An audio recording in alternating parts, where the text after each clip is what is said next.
വാട്സപ്പിലൂടെ വന്നൊരു ചോദ്യമാണ്. തിരുമേനി, ചിലർ ശിവക്ഷേത്രത്തിൽ ചെന്നാൽ ശിവനെ പ്രദക്ഷിണം വെച്ചതിന് ശേഷം നന്ദിയുടെ ചെവിയിൽ എന്തോ പറയുന്നതായിട്ട് കാണാം. എന്താണ് ഈ ചെയ്യുന്നതിൻ്റെ അർത്ഥം? ശിവന്റെ ഏറ്റവും വലിയ ഭക്തനാണ് നന്ദി. അപ്പോൾ നന്ദി സദാ ശിവനെ ധ്യാനിച്ചാണ് ഇരിക്കാറുള്ളത്.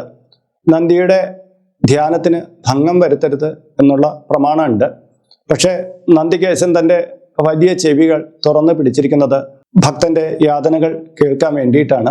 അതുകൊണ്ട് ശിവനെ നന്നായിട്ട് പ്രാർത്ഥിച്ചിട്ട് നന്ദിയുടെ അടുത്ത് ചെന്ന് നന്ദിയെ ഒന്ന് വണങ്ങി പ്രാർത്ഥിച്ചിട്ട് പോയാൽ കൂടുതൽ ഗുണം കിട്ടുമെന്ന് ശിവഭക്തന്മാർ കരുതുന്നുണ്ട്. അപ്പോൾ നന്ദിയുടെ ചെവിയിൽ പലരും പല മന്ത്രങ്ങളൊക്കെ ജപിക്കാറുണ്ട്.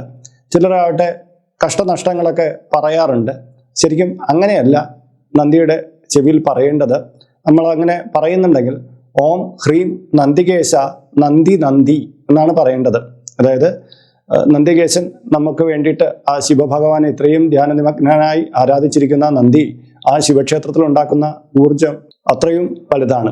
ആ ഭക്തനോടുള്ള നമ്മുടെ നന്ദി, അതായത് ആ ശിവഭഗവാനെ ഇത്രത്തോളം കരുതലോടുകൂടി ധ്യാനിക്കുന്ന ആ നന്ദിയുടെ ആ കരുതലിനെയാണ് നമ്മൾ നന്ദി പറയുന്നത്. തൻ്റെ ഭക്തനായ നന്ദിയോട് നന്ദി പറയുന്ന തൻ്റെ ഭക്തരെ ശിവൻ കൂടുതലായിട്ട് പരിഗണിക്കുമെന്നും അവർക്ക് കൂടുതലായിട്ട് അനുഗ്രഹങ്ങൾ നൽകുമെന്ന് വിശ്വസിക്കപ്പെടുന്നു. അതുകൊണ്ടാണ് ശിവഭക്തരെല്ലാം തന്നെ നന്ദിയുടെ ചെവിയിൽ നന്ദികേശ നന്ദി നന്ദി എന്നുള്ള മന്ത്രം ജപിക്കുന്നത്. ചിലര് നന്ദി അഷ്ടകം, നന്ദി സ്തോത്രം, നന്ദി കീർത്തനങ്ങളൊക്കെ ജപിക്കാറുണ്ട്. പൊതുവിൽ ഇത്രയും ജപിച്ചാൽ മതി, 8 തവണ ജപിക്കണമെന്നുള്ള നിബന്ധനയാണ് പലരും കാണിക്കുന്നത്. ആ രീതിയിൽ ജപിച്ചാൽ മതിയെന്നാണ് ആചാര്യമതം.